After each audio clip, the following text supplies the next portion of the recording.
OABeiro, olá OABeira, tudo bem? Estamos aqui em mais um episódio, agora o último episódio do especial de Natal do Vai Cair na OAB.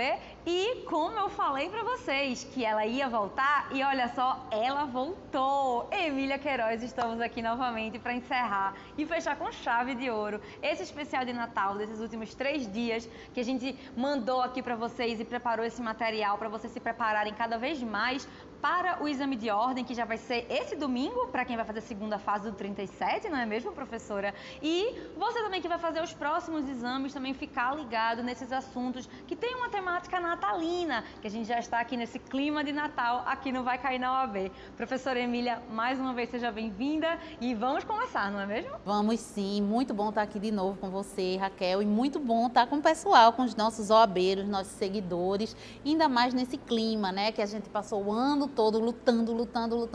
Continuamos lutando agora, mas com esse brilho especial que é o brilho do Natal. Maravilha! E bom, gente, hoje para a gente fechar com chave de ouro esse assunto, a gente vai falar sobre uma temática que está bem importante dentro do direito de família, que tem dentro da temática natalina, não é mesmo? Quando a gente pensa em festividades e quando um casal está divorciado e tem um filho. E aí, esse filho ele vai ficar com quem? Como é que funcionam as visitas natalinas, a pensão alimentícia? Existe 13º de pensão? Essas questões a gente vai trabalhar hoje aqui com a professora Emília Queiroz e a gente vai focar um pouco nesse assunto. Mas antes de mais nada, professora, para a gente poder começar realmente a trabalhar sobre isso, né? Quando a gente pensa em direito de família e nessas visitas natalinas, a gente vai pensar somente em pai e mãe? Ou hoje em dia já existem outras formas de ver a constituição de família? Ótima a sua colocação, gente. Isso para a vida prática e para a prova também, tá? A Constituição da gente veio trazendo uma visão extremamente acolhedora e abrangente de família. Pense que há pouco tempo atrás a gente tinha a questão do filho bastardo, o filho que era havido fora do casamento, constava no registro dele como essa condição, né, pejorativa dentro de uma sociedade patriarcal hipócrita como a nossa, né, com a devida vênia. Então, a Constituição abriu espaço de 88 para abranger essas novas formas de família e dar uma especial proteção. Então, nós temos o acolhimento, a legislação garante todas essas formas de família. A família multiparental, a família homoafetiva, a família monoparental, todas essas hipóteses. Então, a gente não pode só dizer o pai, a mãe, porque podem existir os pais na multiparentalidade, podem existir as mães, os pais e as mães, né? Então, a gente pode hoje ficar tratando como guardião e guardiã, seja o guardião unilateral, seja o guardião de guarda compartilhada, né? Também, se a gente for pensar que existem também crianças cujos guardiões são os avós. Os avós, os tios padrinhos, também. madrinhas, Claro, não é mesmo? claro, verdade. Maravilha. Então, a gente já deixando isso bem explicado, é até bom, né? Pra gente poder também explorar mais outras formas de nomenclatura, não é mesmo? Então, quando a gente pensa agora, professora, essas festas de final de ano, então Natal, e às vezes tem um dos guardiões que gosta mais de viajar, outro que não gosta de fazer festa nenhuma, tem às vezes até aquele guardião que não tem familiar, não é mesmo? Ou até mesmo que mora em outro país. Como é que funciona essa questão de visita natalina do filho, pensando no filho menor de idade, não é? Como é que funciona isso na lei e na prática? Perfeito. Primeiro, pode cair na prova da OAB? Sempre cai alguma coisinha de direito de família, seja parte processual, e nessa última prova a gente teve mais de uma questão de processo civil que tocou nisso, né?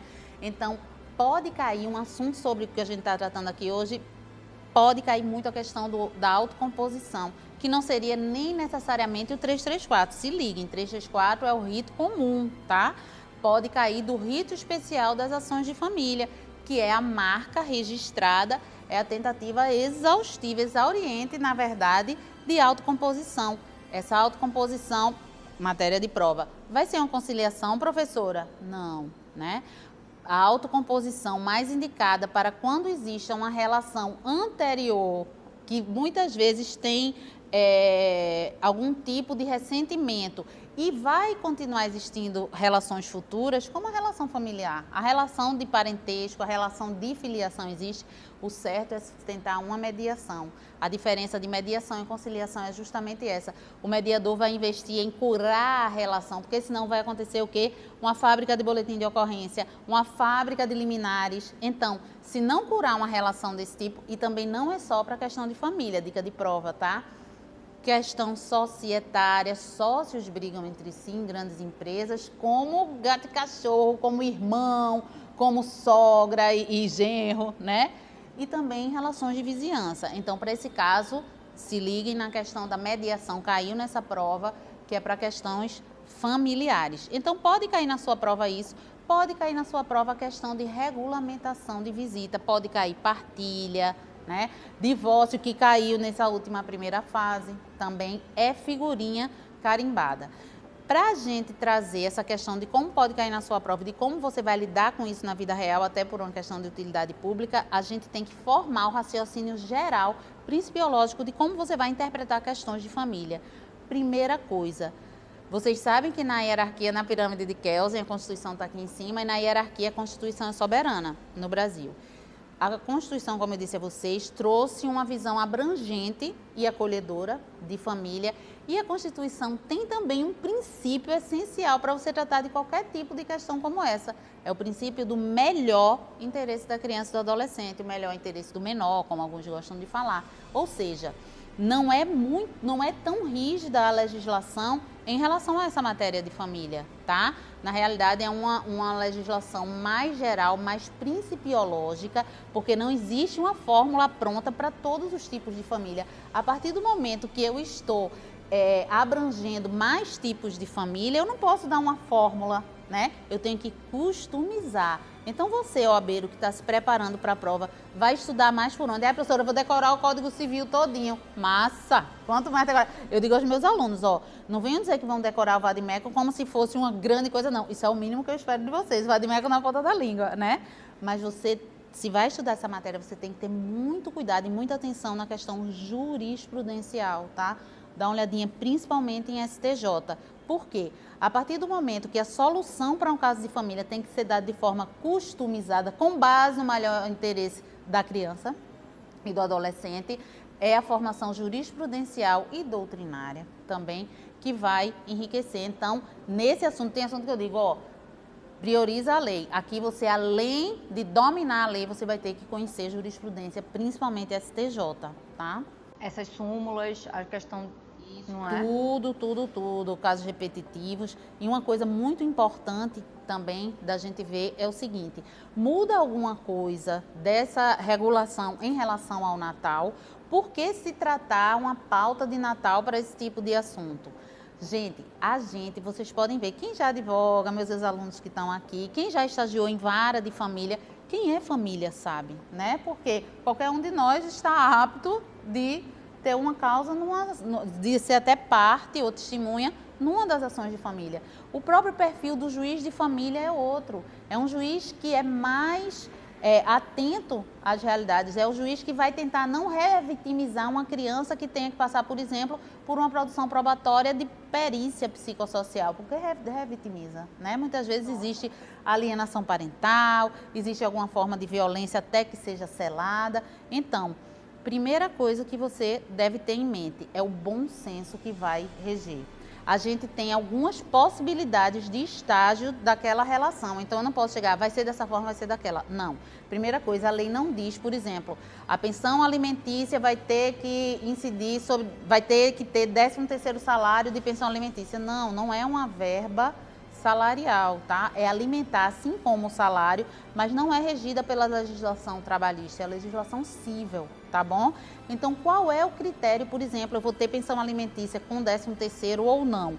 O critério sempre para você fixar o quantum, presta atenção na prova, inclusive segunda fase, o quantum que vai ser o de alimentos é o binômio necessidade, possibilidade. Isso gera a proporcionalidade. Então, o pai é riquíssimo, o guardião, um dos guardiões é riquíssimo, mas a criança é uma criança padrão, não tem nenhuma doença especial, não tem necessidade especial. Então, uma criança, qual é o estilo de vida que essa criança já tem? Não significa que a pensão dele vai ser milhões só porque ele tem essa possibilidade toda, tem que ver a necessidade.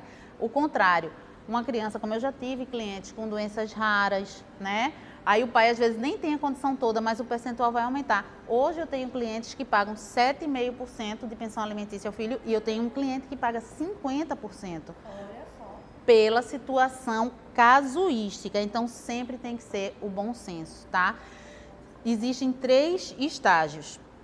Aquele que eu não vou considerar casal, porque o vínculo de filiação independe do estado civil dos pais da criança, dos genitores. Então eu vou dizer, aqueles guardiões, aqueles progenitores, que seja, podem já ter regularizado a situação diante de um acordo que pode ter sido extrajudicial, já está assinado, muitas câmaras de mediação fazem isso, o Ministério Público faz isso nas comunidades, a Defensoria Pública fecha muito acordo e nem chega a homologar. É um acordo extrajudicial que, se tiver com todas as condições, forma um título executivo extrajudicial, que pode ser o acordo assinado pelos advogados dos transatores ou um acordo particular assinado por 2 testemunhas. Aquilo pode ser exigido em justiça e entra-se com a ação de execução daquele acordo, tá? Mas pode ser que tenha um acordo judicial homologado já pelo juiz. Então, é o regime dos títulos judiciais, alunos de processo civil, né? Que eu vou pedir um cumprimento de uma sentença em relação àquilo. Então, se já existe um acordo extrajudicial e não está sendo cumprido, eu tenho que entrar no judiciário para executar esse acordo. Se já existe uma sentença judicial sobre esse caso, seja uma sentença homologando um acordo, ou seja uma sentença onde foi substituída a vontade das partes pela imposição do juiz, então eu tenho que comunicar ao judiciário que não está sendo cumprido, tá? Ou, isso é um estágio quando já está regulamentado, seja judicial, seja judicial. Aí você já sabe que o Natal de 2015 ele passou com a mãe, o Natal de 16 vai ser com o pai. Existe uma tendência jurisprudencial a haver um revezamento, porque o direito de visita, na realidade, existe para que se formem os laços afetivos, seja com um, seja com outro, seja com outros, na verdade, né? Então, em regra, né, o que a gente vê acontecer muito jurisprudencialmente é o Natal dos anos pares passa com um guardião, o Natal dos anos ímpares com outro guardião. Assim também o revezamento com o Réveillon, assim também como se faz em relação ao texto padrão de uma sentença é esse. Semana Santa com um, Carnaval com outro, e assim vai havendo um revezamento, porque 15 dias com um, 15 dias com outro, porque é interessante para a formação espontânea de vínculos. Ele vai ver, a família desse meu guardião é judia, como é que comemora essa data? A família desse meu outro guardião é católica, como é que comemora essa data? Mas não é regra absoluta. Por exemplo, tem que se enquadrar com o maior interesse da criança e do adolescente. Então, pode existir um tipo de determinação judicial, homologando acordo ou impondo, que seria no sentido de sempre o Natal com esse guardião e sempre o Ano Novo com outro guardião. Ou festividades de Natal e Ano Novo sempre com um. E pode-se botar o Carnaval para outro, porque depende da situação. Se um deles gosta de ir para a balada no Ano Novo, né, que Réveillon já é característico de balada, e não quer abrir mão disso, vai ser temerário deixar uma criança com uma pessoa, mas eu deixo a babá. Então não está cumprindo, né, a questão da formação dos laços. Então tem que ser personalizado. Se você já tem uma decisão judicial, vai se cumprir naquele sentido. Se nesse ano, ai meu Deus, não consigo esse ano ficar o Ano Novo, o meu filho está determinado que sou eu, corra para o seu advogado para ele peticionar, faça um acordo, conversinha de WhatsApp com o outro guardião. Esse ano bora trocar, guarde aquilo para não dar um descumprimento mais para frente, né? Mas se você está ainda num estágio de alta litigiosidade, sem sentença, sem acordo, então tem que ser o bom senso. E tem que se ter muito cuidado sobre possíveis práticas de crime ali. O critério sempre vai ser o princípio constitucional do melhor interesse da criança e do adolescente.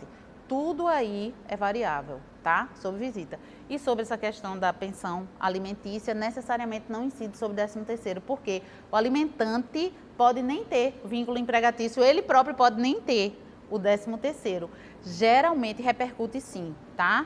Repercute sobre o 13º, até porque pensa-se que é uma gratificação natalina, que é um mês que quer se investir mais. Pensa-se também que a criança, quando não há uma determinação específica de dividir material escolar no mês de janeiro, matrícula, essas coisas. Então, não existe regra, tá? Quem oferece os alimentos antes de ser regulado por sentença, pode escolher. Sempre o melhor é uma boa conversa. Maravilha! Eu agora já fiquei assim, todas as minhas perguntas, todos os questionamentos do começo já foram todos sanados e realmente a gente já está chegando a esse fim agora de conversa, que foi realmente muito esclarecedor, professora, para quem vai fazer e para quem realmente quem quer saber um pouco sobre esses assuntos, né? Sobre direito de família, sobre existe pensão alimentícia, existe 13º de pensão, essa divisão aí entre os guardiões daquela criança ou daquelas crianças, não é mesmo? Então, realmente, a gente espera aqui, pessoal, que esse especial de Natal que a gente preparou para vocês tenha sido muito bom, para vocês realmente anotarem essas informações. A gente, lembrando aqui que a gente conversou no primeiro episódio com a professora Emília sobre direito do consumidor, direito consumerista e todas essas dúvidas vocês podem conferir no nosso canal, no Vai Cair na OAB, no Instagram e no YouTube. A gente conversou no último episódio com o professor Diego Nieto sobre direitos trabalhistas, então em relação a 13º, em relação a pagamentos e tudo mais. E agora a gente encerrou aqui, né,